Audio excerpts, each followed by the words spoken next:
maalum ya kuombea taifa letu, umoja wetu na maendeleo ya taifa letu la Kenya, ikiwemo amani katika taifa letu la Kenya. Mimi nasema asante sana kwa wale wote mliohusika ili tuweze kupata ibada hii ya maalum. Mimi nimefurahi sana. Nilikuwa hapa wakati mmoja, nimefurahi kurudi tena. Na mkinialika nitarudi tena. Si ndio? Na mnipangeko kidogo. Ama namna gani? Mimi nataka niseme hivi. Kwanza niseme asante sana kwa watu wa Kakamega, watu wa Western, kwa ushirika wenu na umoja wenu na vile tunafanya kazi kwa pamoja. Mimi nasema asante sana kama kiongozi wa taifa hii, kwa mapenzi ya Mungu na kwa kura zenu.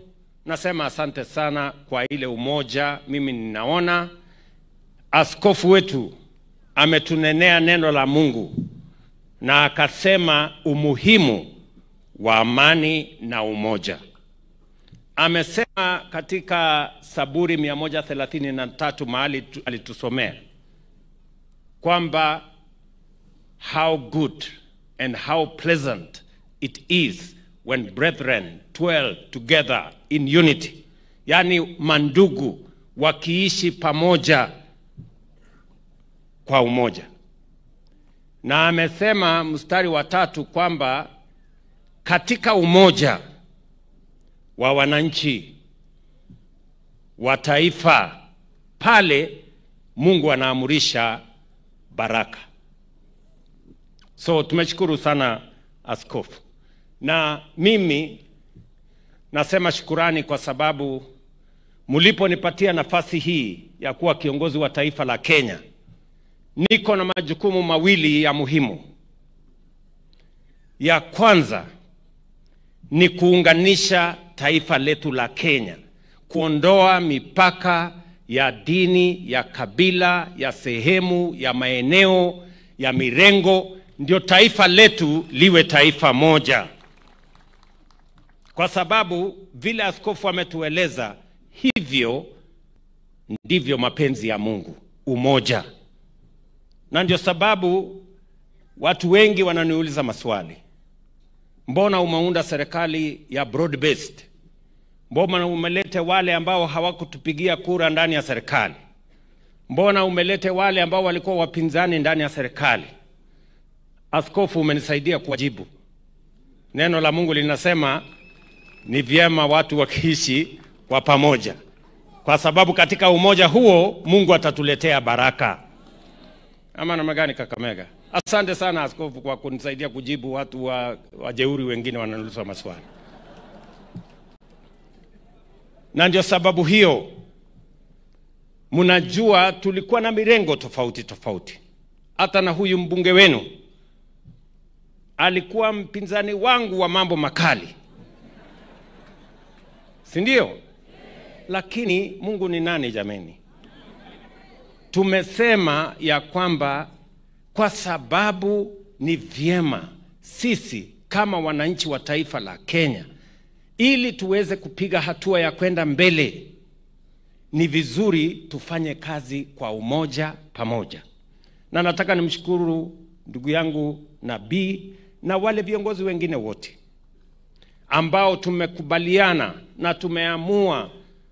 Mimi na Mheshimiwa Raila Odinga wakati tulikubaliana tuunganishe taifa letu la Kenya, viongozi wengine wote wakakubaliana na sisi. Mimi nasema asante sana. Na mimi nitahakikisha, Mungu akinijalia, ya kwamba tunaondoa hizi mipaka ambazo zinatugawanya. Tunaambiwa ya kwamba umoja ni nguvu, kutengana ni udhaifu. Kwa hivyo tukitengana we become weak. Lakini tukiungana tunakuwa na nguvu, tunaweza kusukuma mambo yale yatakayobadilisha taifa letu la Kenya. Ndugu zangu watu wa Kakamega, mimi nawauliza katika harakati hii ya kuunganisha taifa letu la Kenya, naomba usaidizi wenu, naomba umoja wenu. Mnakubali tuungane jameni? Ndio tufanye kazi kwa pamoja. Hebu nione wanasema tuungane tufanye kazi kwa pamoja. Basi, asanteni sana. Jambo la pili ambayo niko na majukumu mlionipatia kama kiongozi wa taifa hii ni maendeleo ya taifa letu la Kenya. Kwa sababu ndio kiini, ndio sababu ya kuwa na serikali. Kazi ya serikali ni kupanga vile maisha ya wananchi itabadilika, miradi ya maendeleo itapatikana, na Kenya itapiga hatua ya kwenda mbele, tuondoe umaskini, tuondoe njaa, tuondoe ujinga, tujenge taifa ambayo inatufaa sisi zote. That is my second assignment ambayo mmenipatia kama kiongozi wa taifa hii. Na hiyo vile vile nawaeleza nitafanya na bidii, na nitawaeleza kwa kifupi mahali hiyo kazi mlionipatia ama assignment mlinipatia imefika. Si ndio? Kwanza mliniambia ya kwamba mnataka tuzalishe chakula ya kutosha. Mnataka tuhakikishe ya kwamba kilimo inashughulikiwa ndio itusaidie kutupatia chakula na iweke pesa kwa mifuko ya wananchi wakulima wengi. Mlisema hamkusema bwana?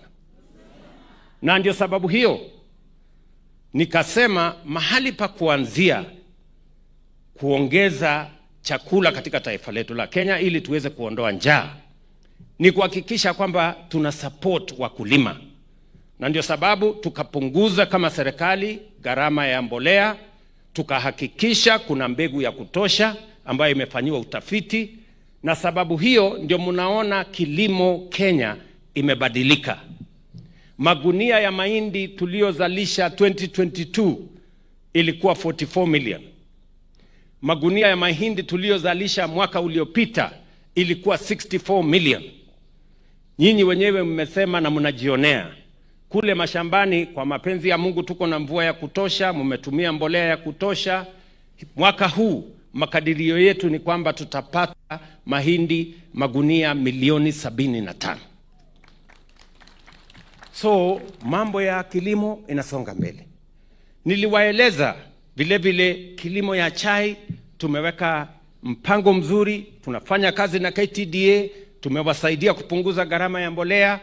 Ile mapato imepatikana kwa kilimo ya chai imeongezeka from 138 billion mpaka mwaka huu tulipata 215 billion. Nilikuja hapa Kakamega na nikawaeleza ya kwamba hii kilimo ya miwa ndio imelete matatizo makubwa na kuongeza mambo ya umaskini sehemu hii ya Western Kenya. Ni kweli ama si kweli? Kwa sababu ilikuwa inasimamiwa vibaya. Watu wachache walikuwa wanafaidika. Mwananchi anapeleka miwa yake, anangojea miezi 6 hajalipwa. Ule mfanyikazi wa kampuni hajalipwa. Mwisho ni pesa ya serikali tunatafuta kuja kulipa mkulima ambaye hakulete miwa kwa serikali. Tunakuja kumlipa mfanyikazi ambaye hafanyi kazi kwa serikali. Hiyo ni ujinga ama si ujinga? Ni ujinga mkubwa sana. Sasa nikuulize wewe, mtu hajakufanyia kazi, unamlipa mshahara kwa njia gani? Na ndio nikasema mambo ni mangapi? Nilisema mambo ni matatu. Nilisema. Si ndio? Na wale wakora wote, sasa wale wajuaji walikuwa hapo. Sasa wameingia kwa laini namna hii. Hapa Mumias mahali ilikuwa miwa hailipwi, sasa miwa inalipwa kwa majira. Wafanyikazi wa Mumias hamujasikia kwamba hawajalipwa, wanalipwa ifika tarehe 25, 27 wanalipwa. Nilikuja hapa kupatiana bonus. Na hiyo ilikuwa kidogo. Mimi narudi hapa Disemba hapo Mumias kupatiana bonus mara 2 ile tulipatiana Januari mwaka huu. Hiyo maneno nimepeleka Nzoia. Kulikuwa na wajeuri sana kule. Nimepeleka hiyo maneno Mohoroni. Nimepeleka hiyo maneno Chemelil. Mpaka imefika Soni. Hiyo mahali yote tumewafukuza wakora, tumewaondoa matapeli, na nimesema ya kwamba ile leasing program iko pale. Number 1, mkulima alipwe 10 days. Akipeleka miwa yake siku 10 awe amepata pesa yake. mfanyikazi alipwe kama wafanyikazi wengine. Na Disemba vile vile mimi nakuja Nzoia kupatiana bonus. Mimi nitaenda Chemelil, mimi nitaenda Moroni, mimi nitaenda Soni. Nia yangu ni kuhakikisha ya kwamba kilimo ya miwa haileti umaskini, inaleta utajiri katika sehemu hii. Kwa yale mambo machache tumefanya, just by reorganizing in the last 2 years, tumemalizia hapa kupanga tu maneno hapa Mumias, na watu kujua ya kwamba hakuna mchezo. Mapato ya kilimo ya miwa imetoka bilioni 50, mwaka huu tumepata mapato ya bilioni 90. My program ni kuhakikisha ya kwamba ile pesa tunapata kutoka miwa iwe sawa sawa na ile pesa tunapata kutoka chai. Saa hizi tunapata kutoka chai bilioni 215. Hapa kwa miwa tulikuwa 50 billion. Sasa tumefika 90. My program is to make sure in the next 2 to 3 years we will be getting as much from tea as we are getting from sugarcane, ili tuondoe umaskini. Kwa sababu kama kilimo haileti pesa kwa mfuko ya mkulima, inaleta umaskini. Tumeelewana jameni? So vile vile nimemweleza Waziri Oparanya, mbali na hii maneno ya miwa, pia tuko na kilimo ya kahawa ambayo tayari nimeirekebisha. Wakulima wa kahawa walikuwa wanapata shilingi 60 kwa kilo moja. Mwaka huu wamepata 130, 140, 150 kwa kilo moja. Ni mnanielewa? Uliza wale watu wa kahawa. Na ndio nimesema mbali na nyinyi kuwa wakulima wa mahindi, hiyo ni ya tumbo, tuwe na kilimo ya miwa ya kuweka mfuko pesa, na tuongeze ya kahawa ya kuweka mfuko pesa. Nyinyi watu wa Kakamega mko tayari?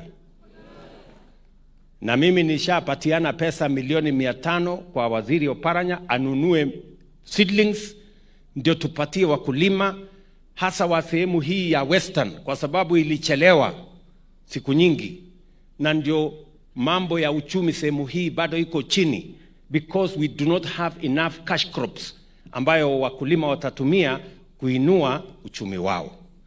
That is my commitment, na hiyo kazi inaendelea. Na vile niliambia watu wa Mumias, lazima turekebishe this whole sector. Hiyo ni kazi yangu ya kwanza. Mliniambia nirekebishe kilimo, ama Mungu niambia? Mnaona ile kazi imefanyika kwa kilimo? Na bado wale tuko na wajuaji wadogo pale wako na kizirani kidogo, lakini watakutana na mimi. Jambo la pili, mliniambia elimu ni ya muhimu, na mnataka kila mtoto wa Kenya apate elimu sawa sawa na mtoto wa Mkenya mwenzake. Tulikuwa na changamoto kubwa ya CBC. Tulikuwa na changamoto kubwa ya watoto ama walimu wachache.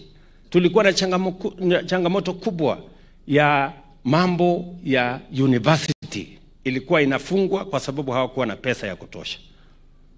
Nikatengeneza jopo ya kutupangia vile tutarekebisha sekta hiyo. Nyinyi mnaelewa. Sasa tumefanya mambo matatu ya muhimu kwa kilimo. Number 1, ile pengo tulikuwa nayo ya walimu, tumeajiri walimu 76,000 wapya. Nimeweka kwa budget hii pesa ingine shilingi bilioni 2.5 ya kuajiri walimu wengine 24,000. Mimi nataka kujaza walimu 100,000 by Januari. Ndio kila mtoto wa Kenya akienda shuleni jameni akutane na mwalimu, kila mtoto apate elimu, kwa sababu elimu ndio inatupatia usawa. Mtoto wa tajiri na mtoto wa maskini wanakuwa sawa wakipata elimu. Ni kweli ama si kweli? Jambo la pili, tukasema tuweke funding model mpya ambayo inahakikisha ya kwamba watoto wetu wote wanapata nafasi sawa ya kusoma. Na ndio sababu tumeweka a student-centered funding model ambayo itahakikisha watoto wa kutoka jamii maskini wanalipiwa scholarship na serikali 90%. Mzazi alipe tu 10%. Mtoto kama wangu na huyu Nabii, sisi tutapatiwa scholarship ya 40%. Kwa sababu sisi tuko na pesa kidogo na mshahara, si ndio? Mama mboga tumlipie 90%, huyu na bwera apate 40%. Ama mnataka tuendelee namna gani? Si namna hiyo? So that tuweke usawa, kila mtoto wa Mkenya apate nafasi ya kusoma. Vile vile tumerekebisha maneno katika university. Sasa ile university ilikuwa na matatizo, tumerekebisha. So muliniambia nirekebishe mambo ya kilimo, na ndio nimefanya. Na ilikuwa sio kazi rahisi. Simulisikia iko makelele mingi. Kwa sababu unajua kurekebisha kitu iko na watu wamezoea maneno hapo katikati, lazima upite na hawa kidogo ndio mambo iende sawa sawa. Ama niaje jameni? Vile vile muliniambia ya kwamba tunataka pia tupange mambo ya afya. Na niliwaeleza ya kwamba wananchi wengi bado wanaingia kwa umaskini kwa sababu ya kulipa gharama ya hospitali. Mtu anaenda hospitali, bili inakuja 1,100, 1,500, milioni 2, anauza mbuzi, anauza kuku, anauza shamba ili kulipa bili ya hospitali. Ni kweli ama si kweli? Na ndio nikasema lazima tuwe na mfumo mpya ambayo itawasawazisha yule wa chini na yule wa juu wawe sawa. Tuweze sisi wote kwenda hospitali tupate matibabu, na kila mtu aende nyumbani bila ya kuuza ng'ombe yake ama kuuza kuku yake ama kuuza mbuzi yake ati anaenda kulipa bili ya hospitali. Na ndio sababu tumetengeneza hii UHC, Universal Health Coverage, Taifa Care kwa SHA.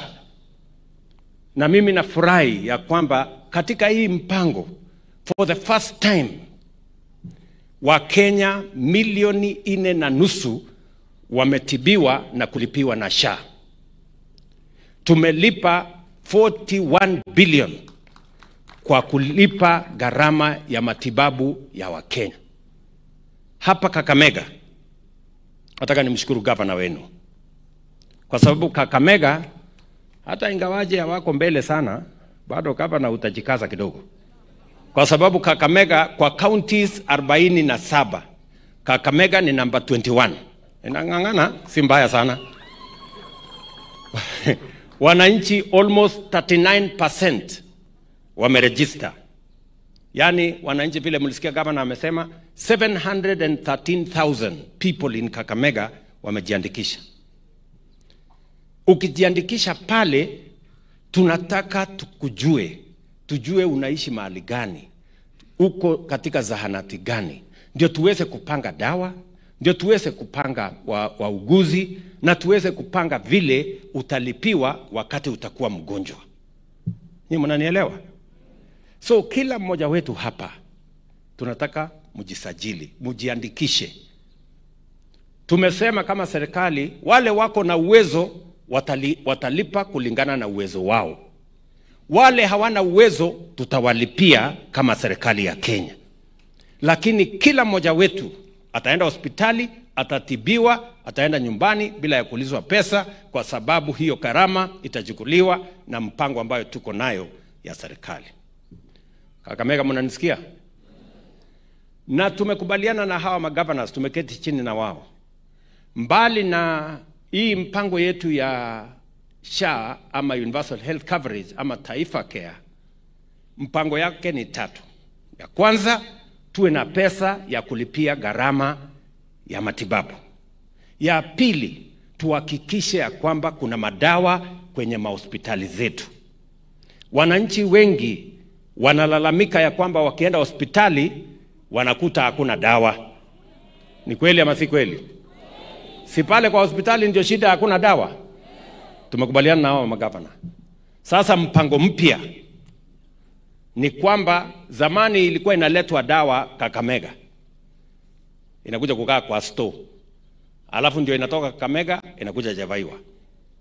Sasa tumesema madawa ikitoka Nairobi ikuje Javaiwa straight, isiende Kakamega. Tumeelewana? Madawa isiende kukaa kwa store Kakamega, mwananchi anangojea hapa. Saa zingine madawa inakaa Kakamega kwa store mpaka ina expire, na mtu wako hapa anahangaika na ugonjwa. Sijui kama tumeelewana.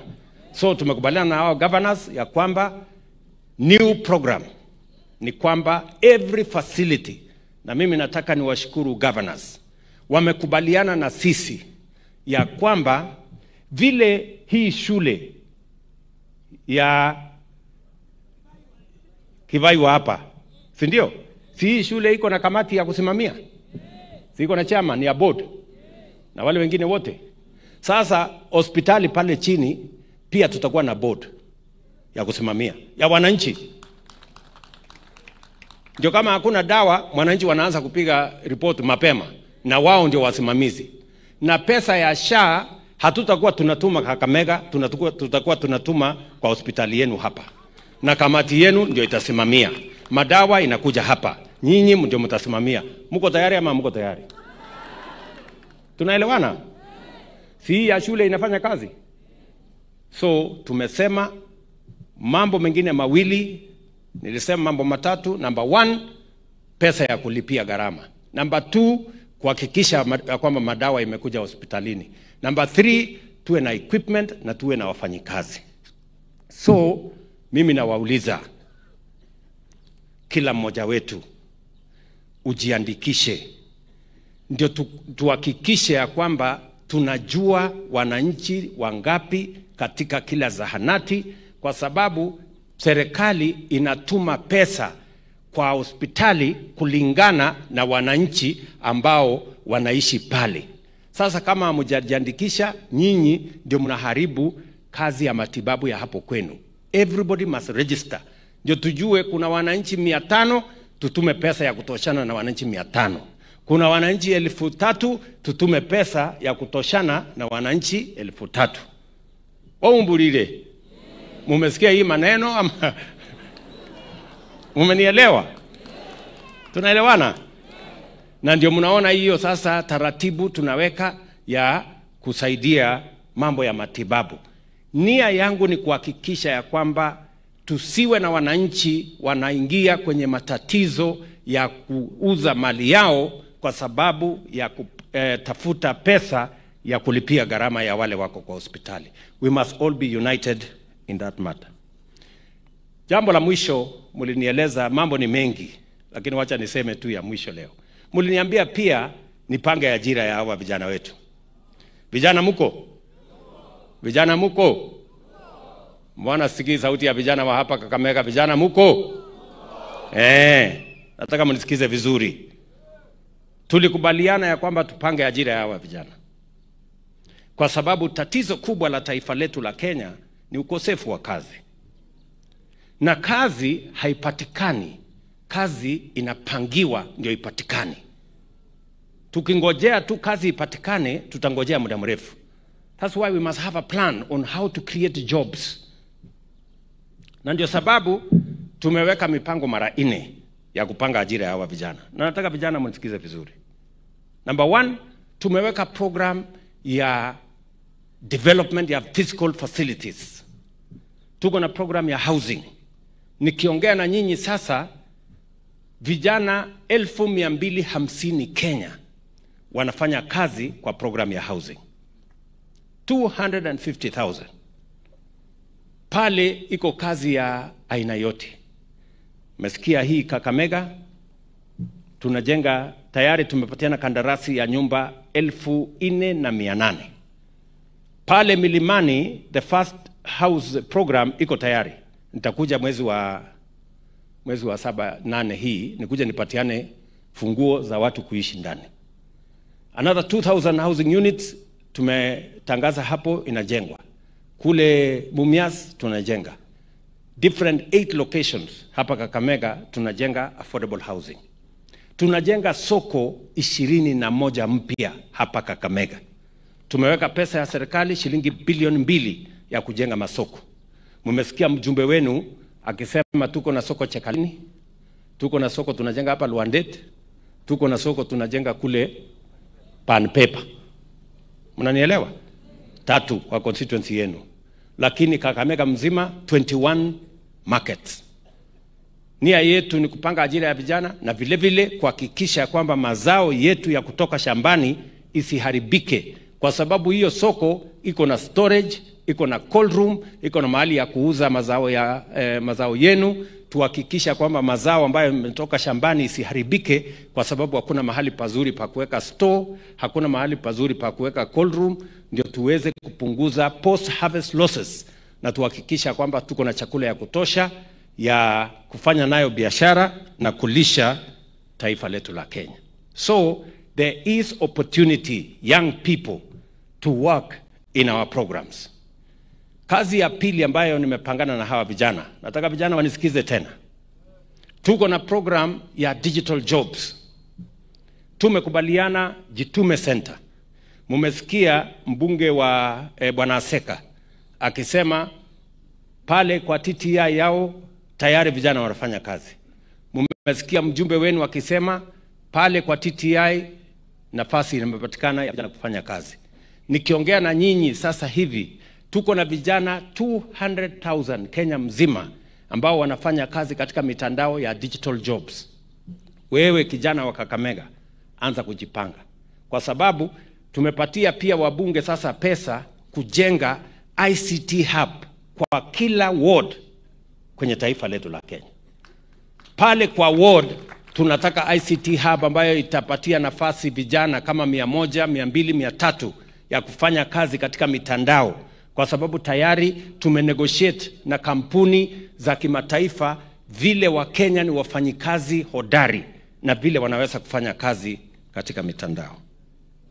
Jambo la tatu kwa hawa vijana, and I'm talking to the young people of Kakamega as I talk to the young people of Kenya, ndio muanze kujipanga na mahali kuna nafasi ya kujisimamia na kufanya kazi.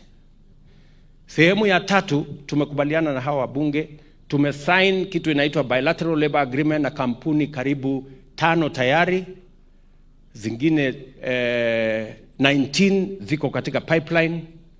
Nikiongea na nyinyi, vijana zaidi ya 1400 wametoka Kenya hii, wameenda kufanya kazi sehemu tofauti tofauti duniani. These members of parliament wataweza kuwapanga na kuwaeleza how we are going to have young people mwenye wanataka kufanya kazi nje ya Kenya, pia tuwapange na nafasi hizo za ajira, so that we can take the nation forward, na tupange nafasi ya vijana wetu kupata kazi, tuweze kusonga mbele. Kwa hivyo watu wa Kakamega, kazi mlionipatia ya kuwapangia mambo ya maendeleo ya taifa letu la Kenya, nimeona niwaeleze tu kwa kifupi. Ningeendelea next what we are doing, lakini nilikuwa tunataka niwaeleze kilimo tumerekebisha, inatusaidia kuzalisha chakula, inatusaidia kutuwekea pesa mfuko. Tumerekebisha maneno ya matibabu, tumerekebisha maneno ya elimu, tunapanga ajira ya vijana wetu, tunataka Kenya iweze kusonga mbele. Na ndio mimi nataka niwaulize ndugu zangu, kazi hii yote haiwezi kufanyika na mtu mmoja na upande mmoja. Ndio sababu tunasema tuungane, tushirikiane, ndio tufanye kazi hii kwa pamoja. Watu wa Kakamega, jameni, mko tayari tuungane, tushirikiane, tufanye kazi hii pamoja? Mimi nitakuja hapa mwezi ujao ama mwezi wa 8 hii Kakamega, kwa sababu niko na mambo 3-4 nataka nikuje nifanye. Muliniuliza maneno ya barabara, si ni kweli? Kuna barabara kadha kidogo budget ilikuwa haijapangwa vizuri, lakini this time round nimehakikisha kwamba budget ya watu wa Kakamega imepangwa vizuri. Tumetangaza kandarasi on Tuesday ya barabara ya kutoka pale airport kwenda Shinyalu mpaka Chepsonoi. Tumeweka budget shilingi bilioni 2. Tunatangaza hiyo barabara tujenge. Huyu mjumbe wenu alikuja kuniandama. Mara ananitisha, unajua sasa tulikupatia bibi, sisi watu ya Lugari. Usipofanya namna hii, tutaricall. Si ndio? Sasa tumeweka pesa barabara ya hapa chini, Mwamba. Si ndio? Naitwa wapi? Hiyo barabara tumetangaza kandarasi, mimi nitakuja mwenyewe mwezi wa 8 kuianzisha. Pia tunatangaza kandarasi ya barabara ya kutoka Tarbo kwenda Makutano, iende Nzoia River pale chini, ipande juu iende Sihendu, iende Saboti mpaka Endebess. Hiyo karibu kilomita 70 na kitu. Hiyo pia mimi nikikuja mwezi wa 8 na kuja kuianzisha. Tujenge, tuweke lami. Mnajua tulikamilisha ile barabara ya kutoka Soi hapo, kutoka hapa Tarbo kwenda Soi. Si namna hiyo? Hapa Kakamega vile vile watu wa Malava waliniuliza barabara ya kutoka Ikoli kuja Mungatsi kwenda mpaka Malava. Imebaki tu kilomita 2 ifike Malava. Lakini waliniambia wanataka hiyo barabara isikwame Malava. Wanataka i-cross barabara hiyo kubwa iende Samitsi alafu iungane na Navaholo. Tayari wale mnafuata, tayari tumetangaza hiyo kandarasi, contractor amefika, mimi nitakuja kukuta hiyo barabara tayari inaendelea. Ile ya kutoka Ikoli mpaka Malava ilikuwa 13 kilometers. Hii tumeweka kandarasi ni 22 kilometers kutoka Malava, Samitsi mpaka kule Navaholo. Tumeelewana? Vile vile katika harakati hii mumesikia mjumbe wetu amesema ya kwamba kuna barabara ile tulianza kule Sianda, inakuja Malaa, inakuja mpaka mahali inaitwa Nambacha, alafu somewhere here. Anasema kuna kilomita sijui ngapi imebaki kutoka sijui wapi hapo mpaka sijui wapi hapa. Si ndio? Sijashika sana, so anieleze vizuri ndio niweze kupanga. Si ndio? Mnasema inatoka Navaholo, Makukuni, Mbande. Mbande, ati inafika Mbande hapa. Alafu unataka iunganishe na mpaka wapi wewe? Unataka iunganishe mpaka? Alafu kutoka hapo Lwandeti mpaka Makutano. Okay. Haya. Alafu amenieleza kwa ile barabara tunatoka Tarbo iende Makutano, ile ingine ikienda Kitale, anasema hiyo ingine ipige kona ikuje Lwandeti. Lakini sasa wani hii pesa nitatoa wapi?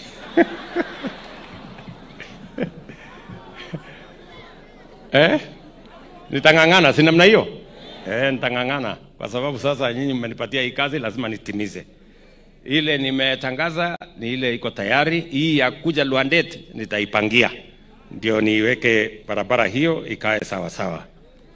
Na barabara zile zingine zote tuko na barabara nyingi, lakini niliona tu niseme ya Kakamega. Najua mbunge wa Bwana Aseka, mbunge wetu wa Lurambi, mbunge wetu wa kule Butere, kuna barabara hapo imesumbua mimi kidogo, lakini nitatafuta contractor mwingine. Ule mwenye ako hapo amekuwa mjeuri, ni mtu kisirani. Nimemwambia atoke hapo aende achome makaa. Wacha tutafute mtu mwingine ya kufanya hiyo kazi. Alafu pia huyu ndugu yangu Mheshimiwa Innocent.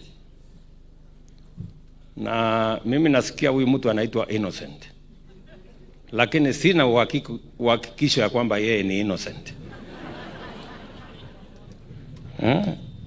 Lakini kuna barabara ya kutoka Fafaro, aliniambia anataka ikuje Kongoni, alafu ikuje mahali inaitwa Mapera. So hiyo barabara nimekubali, tayari contractor tumetangaza, na nikikuja mwezi wa 8 na kuja kuianzisha vile vile. So hii Kakamega niko karibu barabara 6 mpya ambayo tutakuja kuzianzisha, na zile zingine zote zilizokwama tumeshalipa makontrakta tunataka waendelee, tukamilishe hizi barabara kwa sababu ni ya muhimu kwa kutusaidia kurahisisha usafiri, kuzalisha uchumi, ndio Kakamega na Kenya iweze kusonga mbele. Pia ningependa kusema ya kwamba nikikuja hapa pia muliniuliza maneno ya stima. Na hapa Kakamega ilibaki nyuma kidogo kwa mambo ya stima. Haja tusemeko ukweli. Si ndio? Na ndio sababu hiyo nimeweka affirmative action. Nimesema hii Kakamega sasa tuwapatie shilingi bilioni 3 na tuunganishe wananchi 1000 ama households, manyumba 1035. Mwezi ujao kuanzia tarehe 15 hiyo kazi inaanza hapa. Na nitakuja mwenyewe. Na nimewaambia kabla ya Disemba hiyo nyumba 1035 zote ziwe zimeunganishiwa stima, ndio nipange ya mwaka ujao. Tumeelewana jameni? Na hao wabunge kila mjumbe anajua ya kwake ni gani, ni ngapi, na tayari contractors tumemalizana na wao. So we were assisting them kwa sababu walikuwa na import vitu nyingi kutoka nje ya kutusaidia kuweka mambo hiyo ya stima. So watu wa Kakamega, mimi nataka niwashukuru. Nitakujia mambo ya barabara vile nimesema, nitakujia mambo ya stima vile nimesema, ile kazi ingine yote nataka tushirikiane. Mheshimiwa Musalia Mudavadi vile mmesikia nimemtuma China. Na nimemtuma China kwa kazi 3.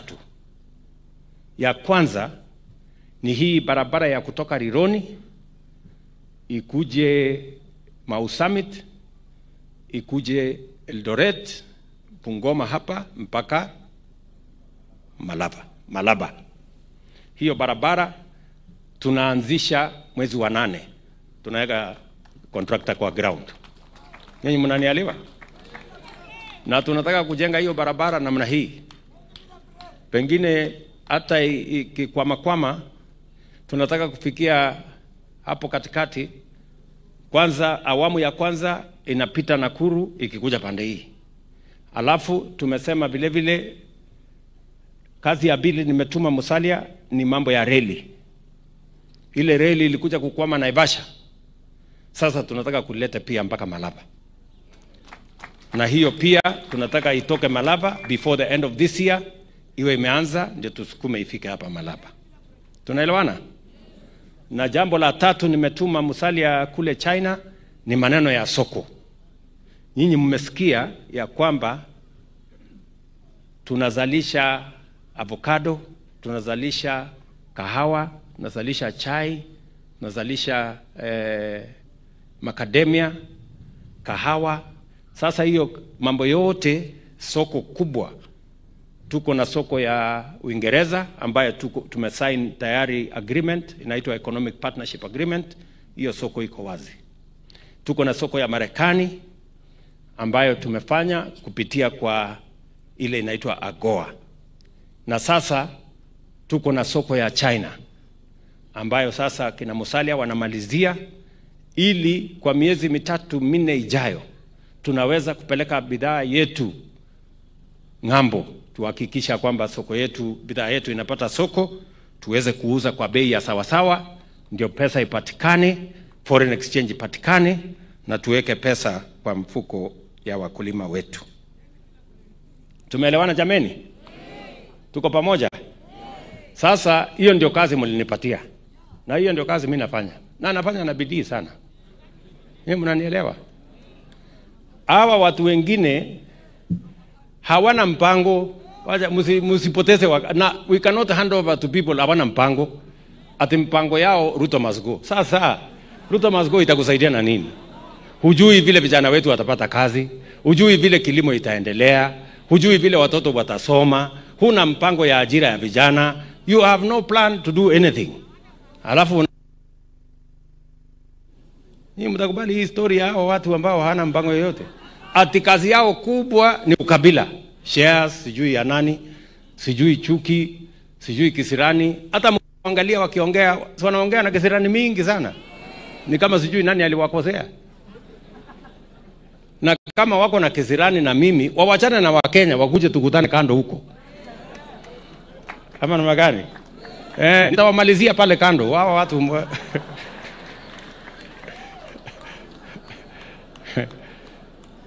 sijui kama tunaelewana. Ya muhimu, ndugu zangu watu wa Kakamega, ya muhimu ni vile vijana wetu watapata kazi, vile kilimo itatupatia pesa, vile watoto wetu watasoma, na vile matibabu itapatikana.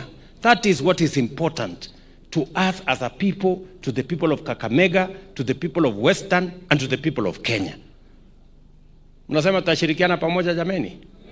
Tuendelee tusiendelee? Tuendelee tusiendelee?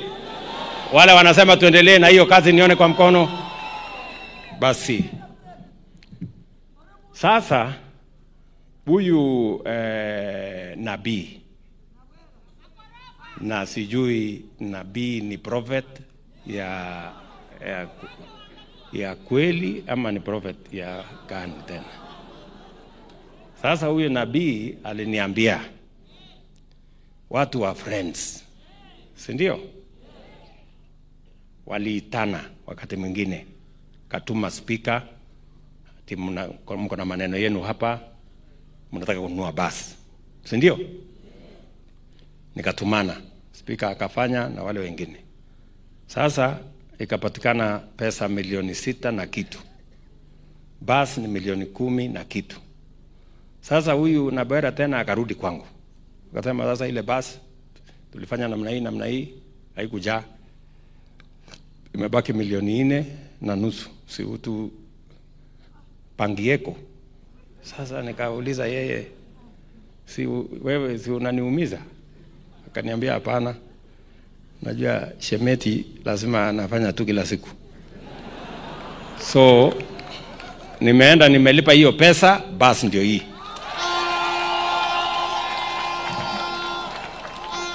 Si ndio? Kwa sababu alikuwa ameniambia nikuje nifanye harambee tena. Akasema sasa takuja kufanya harambee tena ama wacha tu nilipe hii basi ndio mambo iishe, ndio tumalizane. Si ndio? Sasa tena ameniambia sio hiyo peke yake. Ndio tafadhali mimi naomba nyinyi mnisaidie, huyu mtu atakuja kuniumiza. Sasa sio barabara, sio nini, basi ndio hiyo, lakini bado hajaniwacha. Ananiambia tena ati ile mahali nilikuja kufanyia harambee pale haijakamilika, si ndio? Ati imebaki sijui shilingi milioni 2 sijui ngapi. So basi, so nimesema milioni 2, pengine niongeze ikuwe milioni 3, nitawapatia mumalize hiyo. Na wewe sasa nabii, please sasa usirudi tena kwangu na mambo. Hapana, sasa huyu mtu munisaidia jameni, munidefend. Huyu mtu ananipeleka kama gari ya miraa, ama baiskeli ya kuibiwa mbio mbio, ama nyinyi ndio mmemtuma?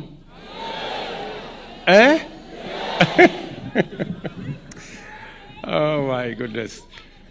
But you have a good